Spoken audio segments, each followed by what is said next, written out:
उसने कहा बेटा ये तो मिलेंगे ही, क्योंकि नानक दुखिया सब संसार दुखी दुखी है। सारे महापुरुष इस संसार को यही बताते हैं कि ये दुख रूप है, दुखों से भरा हुआ है।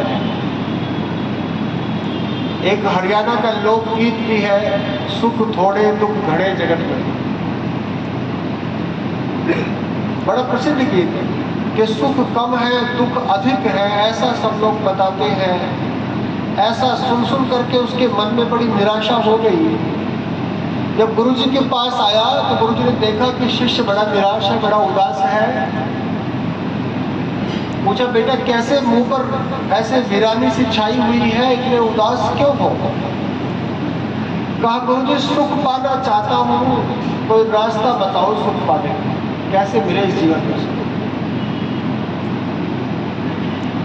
गुरुजी ने कहा दो रास्ते हैं, एक शॉर्टकट है और एक सीधा रास्ता है। शॉर्टकट का मतलब थोड़ा जल्दी पहुंचने वाला, और दूसरा है थोड़ा सीधा है लेकिन देर लगेगी थोड़ी सी। शिष्य बड़ा उतावला था। युवा अवस्था तक सब उतावले ही रहते हैं, जल्दी से जल्दी सब कुछ पा जाना चाहते हैं। जब थोड़ी सी बुद्धि आती है, समझ आती है, तब पता चलता है कि समय से पहले कुछ मिलता नहीं है। प्रयत्न करता है मनुष्य लेकिन मिलता सब समय पर ही। कहा गुरुजी शॉर्टकट रास्ता बताओ, छोटा रास्ता बताओ। ये उपनिषद की कहानी सुना रहा हूं, श्वेताश्वतर उपनिषद। गुरुजी ने कहा यदा चर्मवद आकाशम वेष्टयिष्यन्ति मानवाः, कि ये जितना नीला नीला आसमान दिखाई पड़ रहा है, नीला नीला गगन, इसको ऐसे लपेटो जैसे चटाई को लपेटते हैं, और लपेट करके इसको सिर के नीचे रख के लेट जाओ, आराम से सुख मिलेगा, चैन की नींद आएगी। सुख इससे बढ़कर के और कुछ हो नहीं सकता। शिष्य हंसने लगा जैसे आप मुस्कुरा रहे हैं बैठे बैठे। कहा गुरुजी ये रास्ता ही नहीं, आप तो इसको शॉर्टकट बता रहे थे, ये तो कोई रास्ता ही नहीं है। क्योंकि प्रथम तो आकाश कोई वस्तु ऐसी होती नहीं कि जिसको लपेटा जा सके, और फिर मान लिया जाए कोई वस्तु होती भी लपेटने लायक, तो ये इतना बड़ा है, इतना विस्तृत है कि मनुष्य की सामर्थ्य नहीं कि उसको लपेट सके। अब तो दूसरा ही रास्ता बचा है, वही बताता। गुरुजी ने कहा तदा देवम अविद्याय दुःखस्य अंतो भविष्यति। अगर दुख का अंत करना चाहते हो और सुख पाना चाहते हो, त्रिविध दुखान अत्यंत निवृत्ति अत्यंत पुरुषार्थ, दर्शन के नियम के अनुसार 3 प्रकार के दुखों की अत्यंत निवृत्ति चाहते हो, तो फिर एक ही उपाय बचता है कि उस परमपिता परमेश्वर को अपना बना दो, उसके अपने बन जाओ, उसको अपना बना। ये उपनिषद का ऋषि कहता है कि परमेश्वर को प्राप्त किए बिना इस संसार के प्रयत्नों से दुखों का अंत करने का स्वप्न देखने वाला मानव अभी अज्ञानी है। संसार के प्रयत्नों से क्षणिक आराम तो मिल सकता है, जैसे किसी के जले हुए अंग पर थोड़ा सा ठंडा जल डाल दिया जाए, बर्फ का जल डाल दिया जाए, तो उसको एक क्षण के लिए आराम मिल सकता है।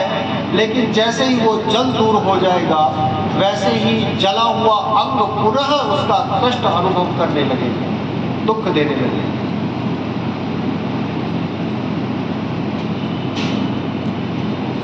अब शिष्य को बड़ी प्रसन्नता हुई। इसने कहा गुरुदेव जब यहाँ तक बता दिया तो अब ये भी बता दो कि उस परमेश्वर को अपना कैसे बनाए। जब इतना उपदेश आपने कर ही दिया कि उसको पाए बिना दुखों का अंत होगा नहीं, तो इतना भी बता दो कि उसको अपना बनाए कैसे, उसको अपना बनाने का रास्ता क्या है। गुरुजी ने कहा मुझे तो वेद का एक मंत्र पता है, क्योंकि ये वेद प्रचार का कार्यक्रम है। श्रावणी उपाकर्म, श्रावणी का पर्व वेद प्रचार के लिए ही होता है। प्राचीन काल से हमारे ऋषियों के समय से वेद प्रचार के लिए ही इस पर्व को मनाया जाता रहा है। वेद के पढ़ने पढ़ाने, वेद के सुनने सुनाने के लिए इसका कार्यक्रम प्रारंभ किया गया था हमारे ऋषियों के द्वारा। तो गुरुजी ने कहा वेद में एक मंत्र आता है, न पापासो मनामहे नारायासो न जल हवा यदि तो इंद्र सचा सुते सखायम प्रणवामहे। ये मंत्र है। अगर आपको ढूंढना हो ये मंत्र कहाँ मिलेगा तो आप मोबाइल में न पापासह मनामहे ऐसा टाइप करेंगे तो तुरंत ये मंत्र खुल करके आपके सामने आएगा। वेद.com पर जाएंगे तो वहां मिल जाएगा। भगवान ने कहा, गुरु ने कहा कि देखो भगवान को तुम तो अपना बनाना चाहते हो, पर पहले भगवान से तो पूछ लो वो भी तुम्हें अपना बनाना चाहते हैं कि नहीं। भगवान जी आप बताओ, हम आपको अपना मित्र बनाना चाहते हैं, हम आपको अपना मित्र बना करके दुखों से छुटकारा पाना चाहते हैं। भगवान ने कहा मुझे मित्र बनाने से दुखों से छुटकारा मिलेगा, मुझे क्यों मित्र बनाना चाहते हैं ये बताओ। मुझे मित्र बनाने से दुखों से छुटकारा कैसे मिलेगा। एक बार की बात है, इसी आगरा नगरी में बहुत समय पहले कोई राजा राज किया करते थे। यहाँ के एक विद्वान ब्राह्मण की इच्छा हुई कि मैं तीर्थ यात्रा करने जाऊं, क्योंकि तीर्थ यात्रा पैदल हुआ करती थी। यहाँ से गए, बद्रीनाथ गए, केदारनाथ गए, अमरनाथ गए और पूरा घूम करके पर्वतीय प्रदेशों को पूरा वापस आए। इसमें 3-4 साल का समय लग गया, 3-4 वर्ष का समय लग गया, थोड़ा बहुत समय नहीं लगा। जाने से पहले पति पत्नी ने एक निश्चय किया कि अपना जो भी मूल्यवान सामान है वो एक बक्से में बंद करके आगरा के जो प्रसिद्ध साहूकार, जिनको आजकल हम बैंकर बोलते हैं, जैसे बैंक में लॉकर में सामान रख दिया जाता है मूल्यवान सामान, ऐसे साहूकारों के यहाँ रखा जाता था। धरोहर रख करके चले गए, बक्सा रख करके चले गए, बंद करके चले गए। एक तो पड़ोसी होने के कारण, दूसरा विश्वसनीय होने के कारण कोई लिखा पढ़ी की नहीं। जब 3-4 साल में आए, आकर के अपना सामान मांगा तो उन्होंने कहा देखो जहां अपना बक्सा रख करके गए थे, जैसे ताला बंद करके गए थे वैसा का वैसा रखा है, अपना उठा लो और ले जाओ।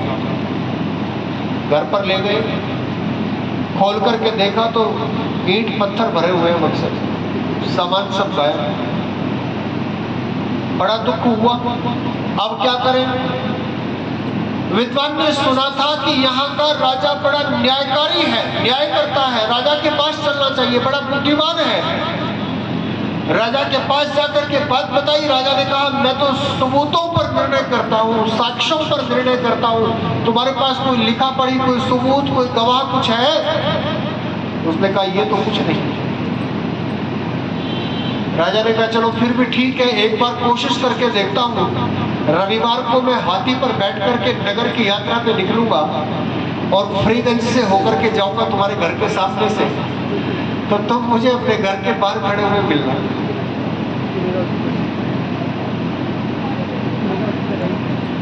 फ्रीगंज में नहीं आता था राजा? आता था। हाथी के लायक तो है सड़कें। तो तुम अपने घर के बाहर खड़े मिलना। घर के बाहर खड़ा हुआ मिला, राजा ने उसको देखते ही हाथी को रुकवाया, हाथी को बैठाया गया और बैठाने के बाद सीढ़ी लगाई गई, क्योंकि हाथी बैठने के बाद भी बड़ा ऊंचा होता है। सीढ़ी लगाई गई, यह स्टूल रखा गया, वो ब्राह्मण ऊपर आया, राजा ने उसको अपने गले से लगा लिया और जोर से बोल करके कहा था कि सामने के घर में खड़ा हुआ वो साहूकार भी इस बात को सुन ले। अरे मेरे मित्र, कई वर्षों के बाद दिखाई पड़े हो, कहाँ चले गए थे? कहा महाराज मैं तीर्थ यात्रा करने गया था। कहाँ गए थे? वहां गया था। तो मेरे लिए कुछ प्रसाद लाए कि नहीं? कहा महाराज सूखी हुई खुबानी लाया हूँ, अखरोट लाया हूँ, बादाम लाया हूँ, आपके लिए बनाया हूँ। कहा तो फिर रविवार को, आज तो रविवार है, फिर बुधवार को दरबार में आना और आकर के वही सबके सामने प्रसाद ग्रहण करूंगा जो तीर्थ यात्रा से लेकर गया। राजा ने इशारा किया, सीढ़ी हट गई, हाथी चला गया। अब ये विद्वान सोचने लगा कि ये क्या न्याय हुआ, जो थोड़े बहुत अखरोट घर में रखे हुए थे 2-4 दिन खाते, वो भी राजा ने मंगवा दिए। ये कौन सा न्याय हुआ? लेकिन देखता क्या है कि राजा के जाते ही वो साहूकार अपने पुत्र का कॉलर एक हाथ से पकड़े हुए और एक हाथ में बक्सा लिए हुए दौड़ता हुआ आ रहा है और आकर के बक्सा नीचे रखा और पुत्र को एक धौल जमाई और कहा कि पैर पकड़ के क्षमा मांग इनसे, दुष्ट तेरे कारण से इनका कितना मन दुखा होगा इनका। और कहा महाराज आपका पुत्र है, ऐसा समझकर इसको क्षमा कर दो। मुझसे बिना पूछे इसने एक अपराध कर डाला कि आपका जो बक्सा था वो तो उठा के भीतर वाले कमरे में रख दिया और भीतर वाला जो आपका जो अंदर जो बक्सा रखा था वो बाहर उठा करके रख दिया और आप गलती से दूसरा बॉक्स लेकर के आ गए। अब कृपा करो कि वो वापस कर दो और आपका ये बॉक्स है इसको आप स्वीकार करो। जब ये बात हुई तो वो विद्वान जोर जोर से रोने लगा, जोर जोर से रोने लगा, भूमि पर गिर गया, आंखों से अश्रुधारा बह निकली। अब उनकी कुछ समझ में ना आया और पूछने लगे महाराज इसमें रोने का क्या कारण है। उसने कहा रोने का ये कारण है कि इस नगर के एक छोटे से राजा की मित्रता से जब मुझे मेरी सारी खोई हुई संपत्ति वापस मिल गई तो अगर उस संसार के राजा से मेरी मित्रता हो गई होती